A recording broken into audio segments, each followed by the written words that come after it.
Hello, class, and welcome to our 12th lecture series on international finance. And I'm your instructor, Dr. Jamal. So, today we are starting a new chapter, the government influence on exchange rates, in which we talk about different stuff.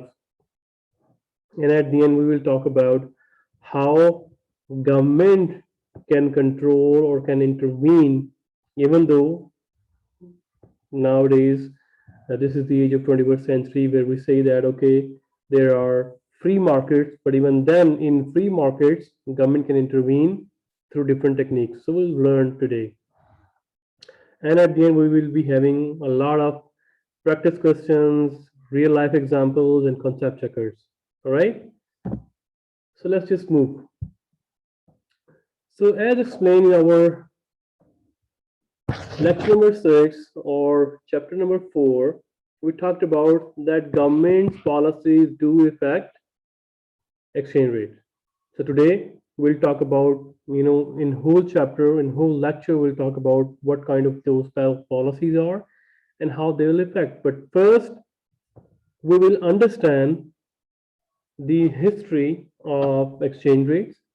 But remember, the dates are not the, you don't need to learn by heart all those dates and, the laws, all the stuff. So our goal is to understand, okay, this happened, but you are not required to, save to your memories the dates and all those stuff. Okay, so just I need to make sure that you understand the concept and how to apply that. Okay, so some government policies are specifically intended to affect exchange rate. Other policies are intended to affect economic condition but indirectly influence exchange rate. So did you notice something? Some policies, they directly affect the exchange rate, and some policies indirectly, or other policies indirectly influence the exchange rate. So whatever government does for the welfare of the society or for the welfare of their people or for the country, it does has an effect on its exchange rate, either directly or either indirectly. So because the performance of an MNC is affected by exchange rate, financial managers need to understand how the government influence exchange rates. So in order to quench the thirst for this chapter, that why, sir, why this chapter is related to me, so the answer is, even if you are running your own business, you must understand that how the foreign government policies or my own government policies going to affect my business. Or if you are doing job in MNC, multinational companies, because many companies are now becoming multinational. They are having their operation in at least 2 or 3 countries of the world, and plus our country, our world has become the global village. So it is important for you people as well, even for me as a teacher as well, for me to understand how the government policy affect exchange rate. So the exchange rate systems. Exchange rate systems can be classified according to the degree of government control. So you see here, there are 4. Number 1, fixed. Number 2, freely float. Number 3, managed float. And number 4, pegging or pegged exchange rate system. All right. So let's just talk about number 1, fixed exchange rate system. So remember, we are not here to discuss the dates and. Okay, now can you hear me? Yeah. Okay. Yes. Sorry about the internet glitch. Yes. Okay.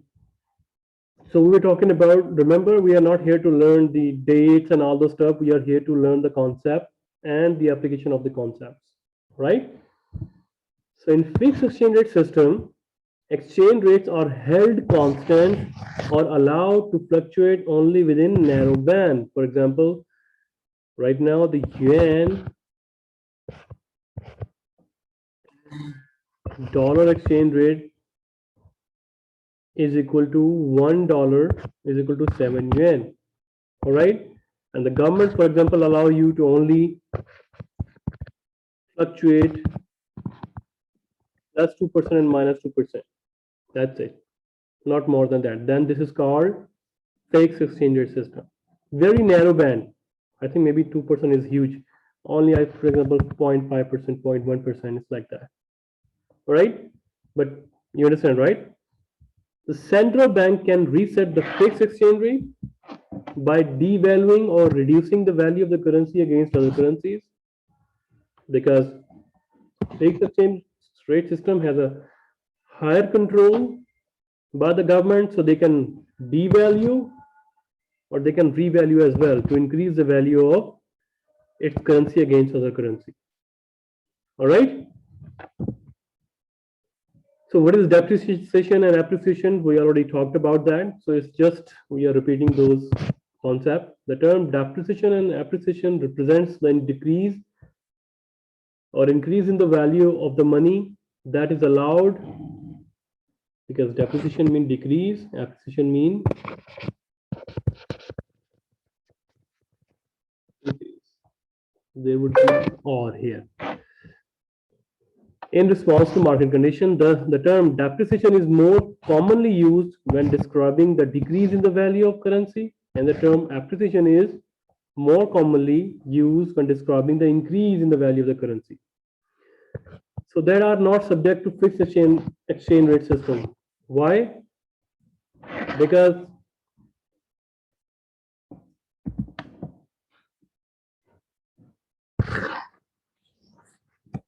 depreciation and appreciation is basically in response to market conditions. So now why we are studying it here? Because we just discussed in our previous slide revalue and devalue. All right. So why some students may ask that, okay, revalue mean appreciation. All right. And some students may say that devalue mean depreciation. This is wrong. Why? Because appreciation and depreciation link to economic conditions, market conditions. So if demand of the currency rises, price of the currency rises. If demand of the currency decreases, price of the currency also decreases. This responds to market forces. But in government controlled exchange rate system, government decides the price of the currency. So when government wants to increase the price of its currency, we call this revalue. Or when government want to decrease its currency, we call this devalue. All right. So there's a small difference between depreciation and devalue, appreciation and revalue. All right. So in fixed exchange rate system, we don't call this depreciation and appreciation. We call this devalue or revalue. So examples of exchange rate system, we have a Bretton Woods Agreement, 1944 to 1971, in which each currency was in terms of gold. And then in Smithsonian Agreement, 1971 to 1973, we call this devaluation of the US dollar, and they set the boundaries about 8%. So our goal is not to remember all this stuff by heart. Just remember that, okay, there was this era, 1944 to 1973, in which we have a Bretton Woods Agreement and we have Smithsonian Agreement. So that era is called the fixed exchange rate system. So in the reading material that I would be uploading, it has a whole bunch of discussion, but that for your extra information if you want to go through that. Okay. So advantage of fixed exchange rate system is it insulates country from risk of currency appreciation. When the government fix it, and you are having, you are planning something, and what happened? Foreign currency appreciates. So you're all planning just wasted. So when government fixed exchange rate system, planning is more easy, and you can plan your future, your company future, your transactions better, right? So you normalize your operation and everything. Why? Because the risk of appreciation, currency exchange rate risk, the government just eliminated that. All right. Number two, allow firms to engage in direct foreign investment without currency risk. So you can easily invest in other countries and receive interest and dividends and any return. You are tension free, worry less transactions because everything is fixed for 1 year, 2 year, 3 years. So you just don't worry about that. All right. But what is the disadvantage? The biggest disadvantage is that because it is controlled by government assume or government manages the risk. So government can alter the value of currency, and if that policy is against your return, that would be devastating. The biggest disadvantage is government can alter the value of currency, and if it is in your favor, your profits skyrocketed, and if it's against you, then you will be doomed. Number two, country and MNCs may be more vulnerable to economic condition in other countries. So disadvantage is that country and MNC may be more vulnerable to economic conditions in other countries. So if other country is, its currency is strengthening, but you have fixed exchange rate system, you are not revaluing or devaluing it. So no matter how much you earn, but you convert into your home currency, that would be a fixed amount. Whatever. What if the other country is just having a worse economic condition over there? Their unemployment over there, inflation is skyrocketed, and market is crashed, but you have a fixed exchange rate system. You are not revaluing or you are not devaluing the foreign currency or revaluing your home currency according to the other country stuff because you have a good relationship with the other country. Then it will be then your MNCs or your country will be more vulnerable. All right. So let's see the example here. What does this last disadvantage mean? So here, so for simplicity, we assume that there is only two countries in the world, United States and United Kingdom.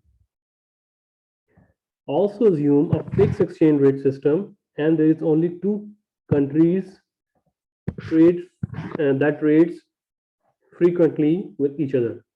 So we have two countries in the world, United Kingdom and United States. So if United States experiences much higher inflation rate than the United Kingdom, US consumer would buy more from the United Kingdom, right? In US, inflation is higher, so US will import more from UK. Agree, guys? Guys, I need your participation. Lancelot, Tiffany, EG, Yes. Thara, Mina. So please, I need your participation, okay? So from time to time, you just participate, okay? You understand or not, okay? So for simplicity, we say that there is only two countries. We have US and we have UK. And what happened? Inflation in US is rises. So what is the effect in US? US has more money. Inflation is high in US, and what happened? It is demanding more import from UK because UK's product looks more cheaper to the US people, and UK are buying more. US people are buying more from UK, whereas inflation in UK does not change. All right. So what will happen in UK? We know that in US inflation high, they will import more from UK. when UK products